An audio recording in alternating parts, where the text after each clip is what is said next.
بسم الله الرحمن الرحيم. كتاب أنزلناه إليك مبارك ليدبروا آياته وليتذكر أولو الألباب. صدق الله العظيم.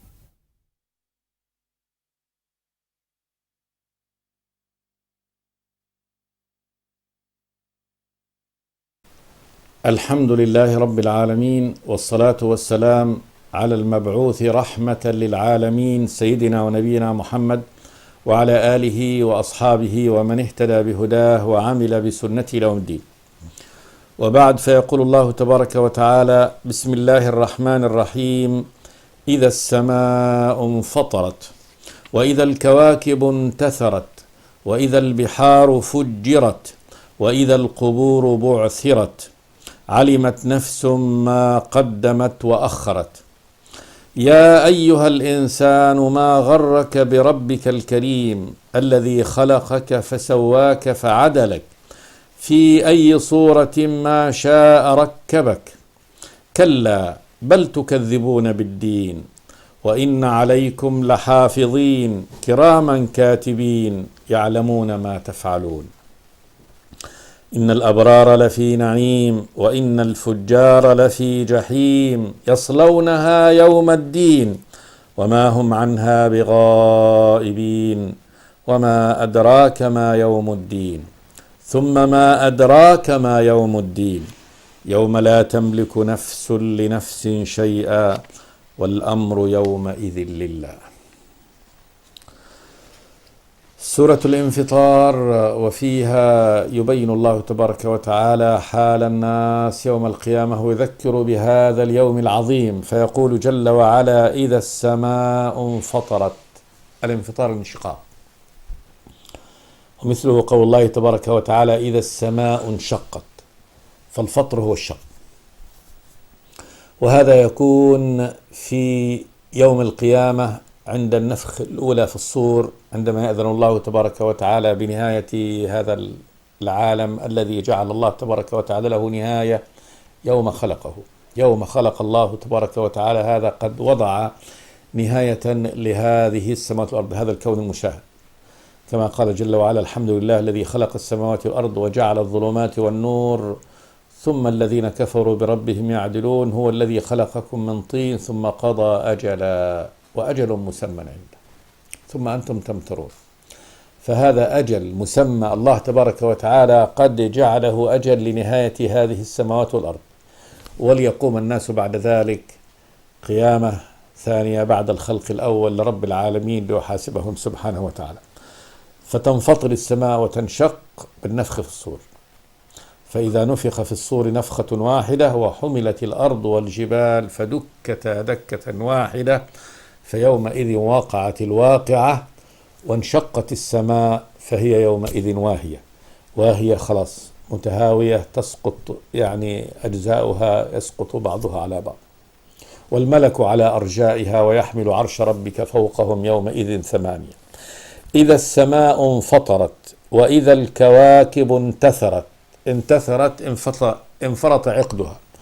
الكواكب الله تبارك وتعالى، هذه النجوم وهذه الكواكب قد نظمها الله تبارك وتعالى في هذا السماء في نظام بديع محكم، لا يخرج نجم ولا كوكب ولا جرم في هذه السماء، بل ولا حجر من أحجارها المعلقة عن مكانه ومداره قط، حتى وإن كانت أحجار غير يعني مستوية الأطراف كالكرة الواحدة مثل الأرض عندما نراها، أو القمر عندما نراها أنه كرة يعني مستديرة أطرافها يعني متساوية، وفي الأرض وفي السماء كذلك كتل صخرية غير مستوية الأطراف، فكل يعني جرم من هذه الأجرام يسير في مساره وهو كأنه يعني عقد منتظم، كلهم في فلك يسبحون. الشمس والقمر بحسبان، وكل شيء بحساب وبنظام دقيق، ولا يوجد احتمال لاصطكاك نجم مع نجم آخر، ولا واحد في ملايين المرات أنه يقع هذا، بل كل أمر منظم منتظم تماما محكم، أحكمه الله تبارك وتعالى، أحكمه هذا الخالق العظيم الذي خلق السماوات والأرض سبحانه وتعالى. لكنه في هذا اليوم العظيم يوم ينفرض هذا العقد، ويصبح بعد ذلك يجمع الشمس والقمر وهذه النجوم تتساقط بعضها على بعض، خلاص إنما هو يعني أشبه ببركان وانفجار يفرط عقد، هذا العقد المنتظم ينفرط عقده. وإذا الكواكب انتثرت كما تقطع يعني خرزات عقد كان منتظم وماقي فيه، ثم إذا قطعت هذا العقد انفرطت حباته وكل حبة ذهبت في مكان. وإذا الكواكب انتثرت وإذا البحار فجرت، هذه البحار العظيمة تفجر، يعني يفجر بعضها على بعض، فإن الزلزال الضخم هذا العظيم الذي يقوم في الأرض يفجر بعضها على بعض فتكون بحرا واحدا ثم تفجر نارا. وإذا القبور بعثرت، هذه القبور التي كانت مصطفى وكانت موجودة كلها تبعثر، يعني محتوياتها كل شيء فيها يبعثر، وبعثرته نشره وتوزيعه في كل مكان.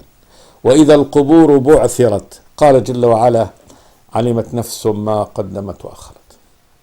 بعد هذا يقوم الناس لرب العالمين سبحانه وتعالى في أرض ليس فيها علم لأحد، وعند ذلك تعلم كل نفس ما قدمت وأخرت.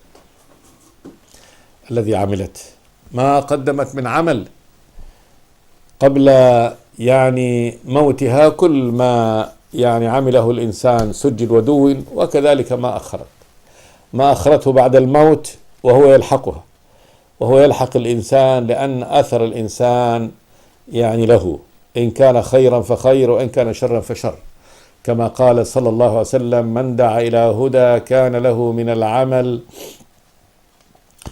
مثل يعني أجور من اتبعه لا ينقص ذلك من أجورهم شيء، ومن دعا إلى ضلالة كان عليه من الوزر مثل أوزار من تبعه لا ينقص ذلك من أوزارهم شيء.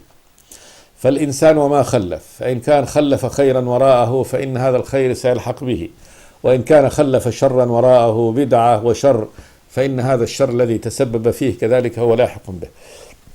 وكل إنسان له عمله، وإذا مات عمل الإنسان كما يقول النبي: إذا مات عمل الإنسان انقطع عمله، إذا مات الإنسان انقطع عمله إلا من ثلاث. هذا العمل الصالح، صدقة جارية أو علم ينتفع به أو ولد صالح يدعو له، لأن هذا من عمله. إنا نحن نحيي الموتى ونكتب ما قدموا وآثاره. فالذي قدمه الإنسان مكتوب، وآثاره من بعد، والذي أخره الإنسان كذلك من أثره خير وشر مكتوب. إنا نحن نحيي الموتى ونكتب ما قدموا وآثاره، وكل شيء أحصيناه في إمام مبين. ففي هذا اليوم العظيم الذي تحصل فيه هذه التغييرات الهائلة كلها في السماوات وفي الأرض، ويقوم الناس بعد ذلك على أرض مختلفة وعلى سماء مختلفة، يوم تبدل الأرض غير الأرض والسماوات، وبرزوا لله الواحد القهار، وبرزوا ظهروا كلهم من باطن الأرض إلى ظاهرها لله ليحاسبهم الواحد الذي لا إله إلا هو سبحانه وتعالى، القهار الذي قهر كل شيء وذل له كل شيء سبحانه وتعالى. علمت نفس ما قدمت وأخرت. ما الذي قدمت قبل يعني وفاتها، وما الذي أخرت؟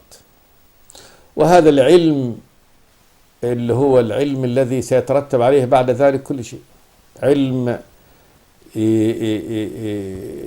المؤمن يفرح الفرح العظيم عندما يرى عمله الصالح، والكافر يغم الغم العظيم عندما يرى ما قدمه وما خلفه.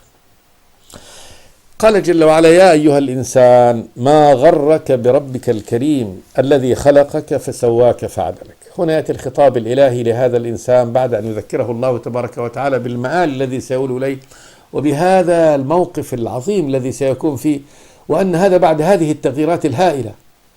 فالله تبارك وتعالى يأتي هنا الخطاب للإنسان: يا أيها الإنسان، خطاب لكل أحد، لكل أحد من الإنسان يعقل. يا أيها الإنسان ما غرك بربك الكريم.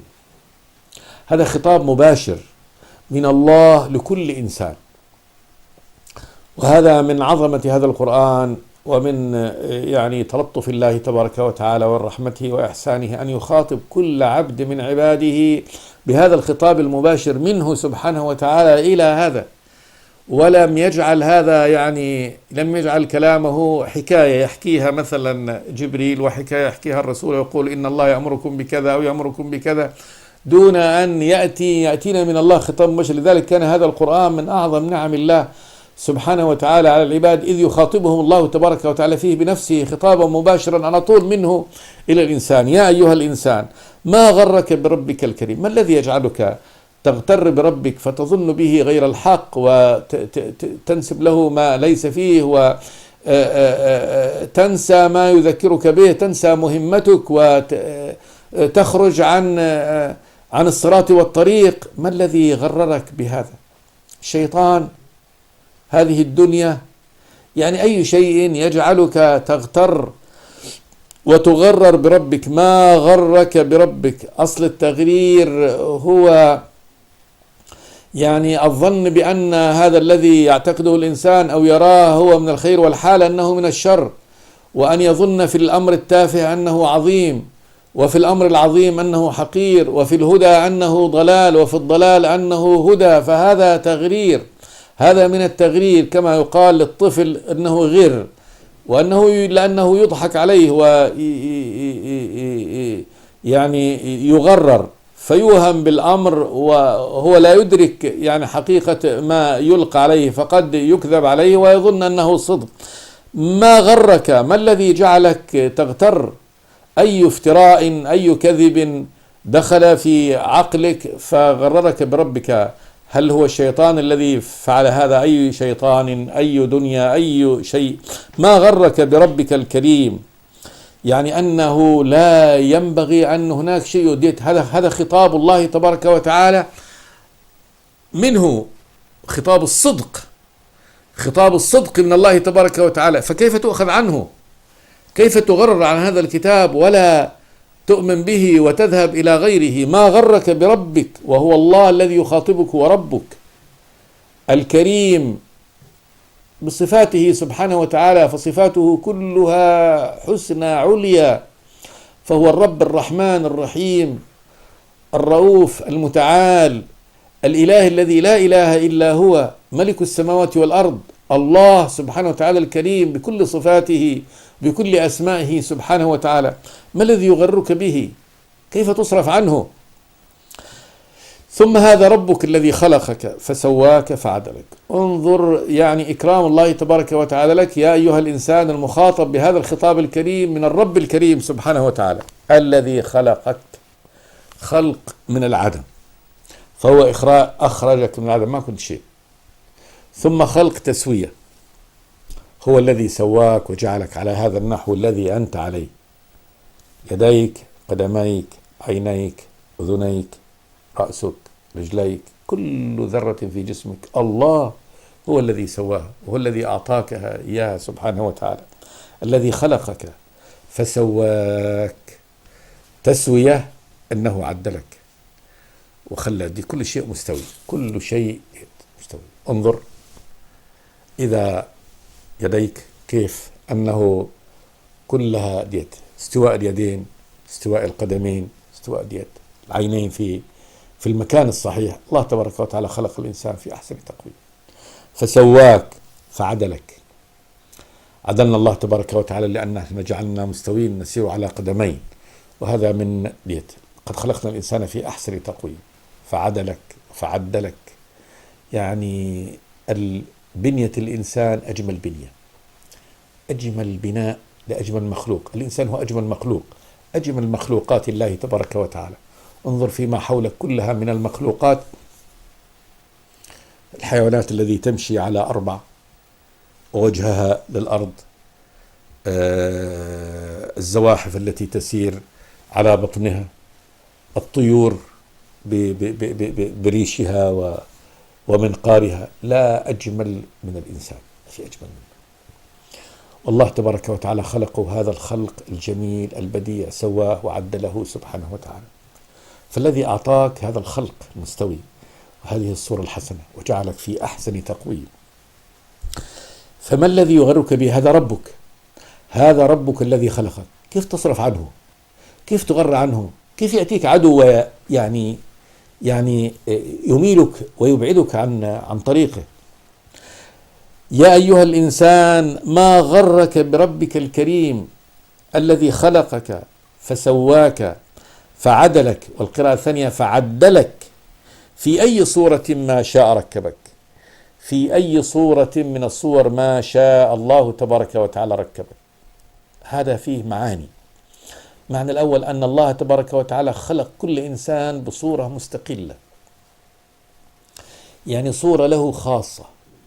انظر كل هذه الملايين التي يخلقها الله تبارك وتعالى أعطاك صورة خاصة بك، ما جعلك صورة طبق الأصل من أمثال كثيرين غيرك، بل أعطاك صورة خاصة، يعني أنت لك بصمتك الخاصة.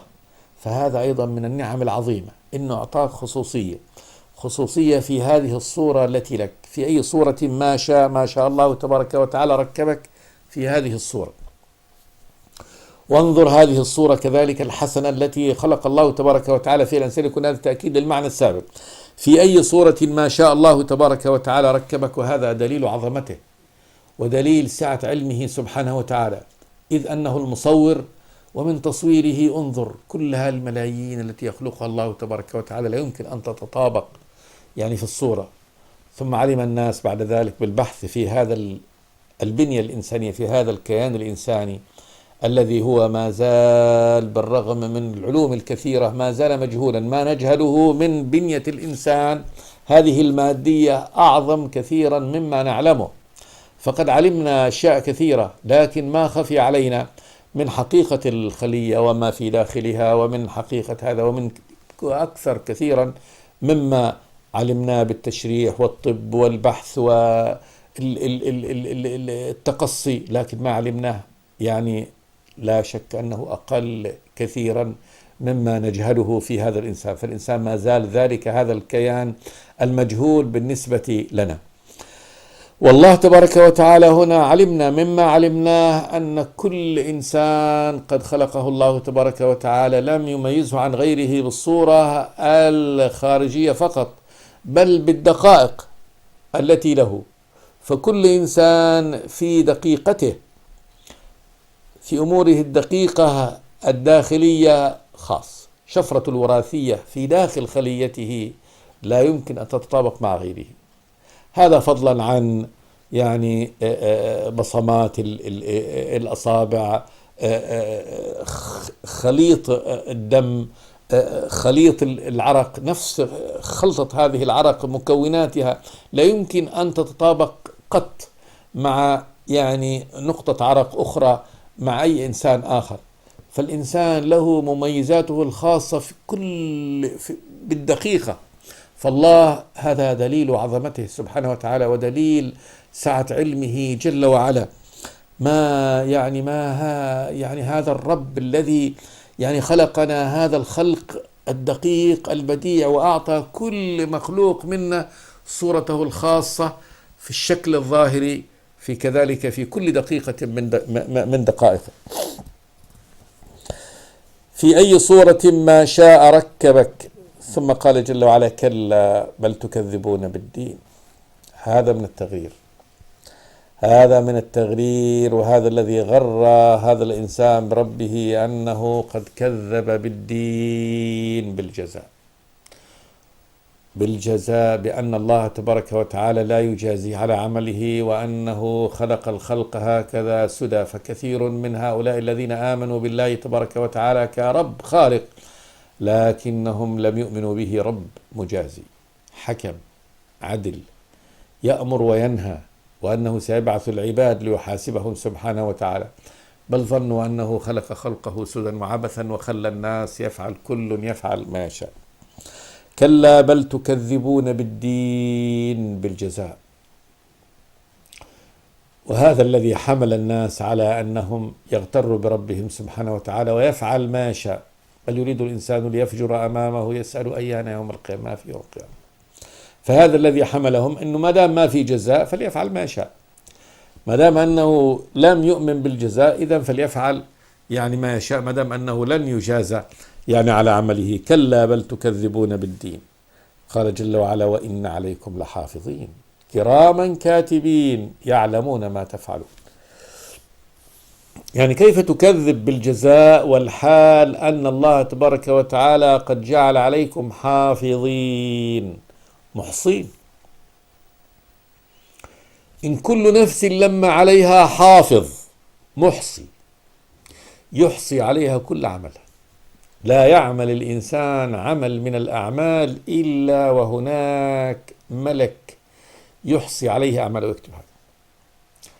بل هناك ملكان ما يلفظ من قول إلا لديه رقيب عتيد. رقيب عتيد مراقب لعمله، عتيد حاضر يسجل عليه كل عمل عمله، ما لفظ يقول. ولقد خلقنا الإنسان ونعلم ما توسوس به نفسه ونحن أقرب إليه من حبل الوريد إذ يتلقى المتلقيان يعني ملائكة الكتابة عن اليمين وعن الشمال قعيد، ما يلفظ من قول إلا لديه رقيب عتيد. فكيف تكذب بالدين؟ يعني كيف تكذب أيها الإنسان بالدين بالجزاء والحال أن أعمالك وأقوالك وحركاتك وسكناتك بل خطرات قلبك مسجلة عليك، مكتوبة مسجلة. والذين يسجلونهم ما هي ديت؟ ده ملائكة الله تبارك وتعالى كرام كاتبين. وإن عليكم لحافظين كراما، يعني ملائكة مكرمين عند الله تبارك وتعالى، أهل نفاسة من حيث الخلق ومن حيث الصفات والأخلاق، كاتبين يكتبون. انظر، يعني أنت لست هملا. الله كده يظن الإنسان أنه شنو، أنا دودة من ديدان هذه الأرض ولا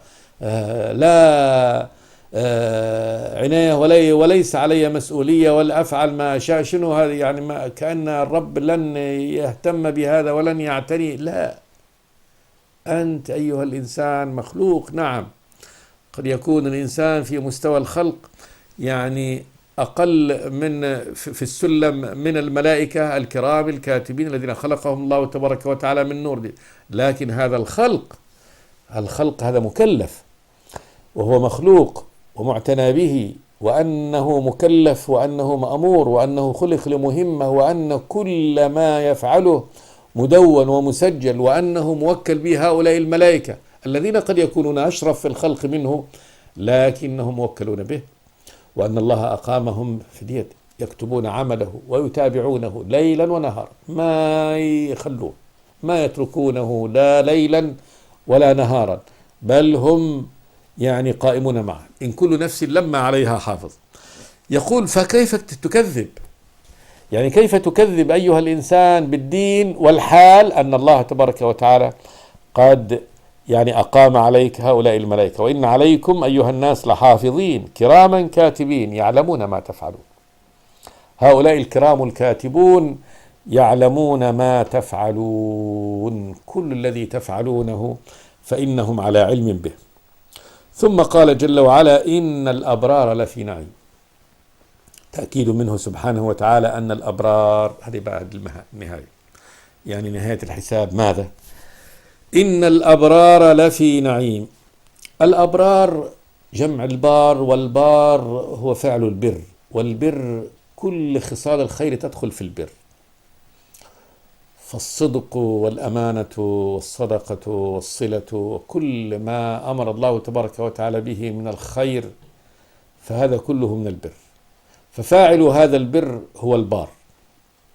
البار لا يكون بارا إلا إذا كان مؤمنا بالله تبارك وتعالى متقيا له قائما بأمره مبتعدا عن نواهيه سبحانه وتعالى. فهؤلاء الأبرار قال جل وعلا إن الأبرار لفي نعيم، هذه نتيجة الجزاء. لفي نعيم الجنة التي يعني جعلها الله تبارك وتعالى هي دار النعيم. كل ما يتنعم به مما يعلم ومما لا يعلم مذخور في هذه الجنة. إن الأبرار لفي نعيم الجنة. وإن الفجار لفي جحيم. بالتأكيد، إن للتأكيد، يؤكد الله تبارك وتعالى هذا الأمر. الفجار، الفاجر هو الخارج عن طاعة الله تبارك وتعالى، فاعل الفجور، وكل إثم ومعصية وهي خروج عن طاعة الله وهي فجور. وإن الفجار لفي جحيم، النار عياذا بالله. النار عياذا بالله هي الجحيم، هذا السجن العظيم الذي جعله الله تبارك وتعالى مكانا لهؤلاء الفجار. قال جل وعلا: يصلونها يوم الدين. يصلونها، يعذبون بها يوم الدين، يوم الجزاء. فهذا يوم الجزاء هو اليوم الذي يجازى فيه وينال أهل الجنة، يدخلون يعني دار النعيم، وأهل النار يصلون يعني نارهم في هذا اليوم. قال جل وعلا: يصلونها يوم الدين وما هم عنها بغائبين. ما هم هؤلاء الكفار عنها، عن هذه النار، بغائبين، ولا واحد. لن يغيب كافر ومجرم وفاجر عن النار، بل كلهم لا بد من أن يحضروا. فوربك لنحشرنهم والشياطين ثم لنحضرنهم حول جهنم جثيا. يقول الله: فوربك، يقسم الله تبارك وتعالى بنفسه وهو رب محمد صلى الله عليه وسلم.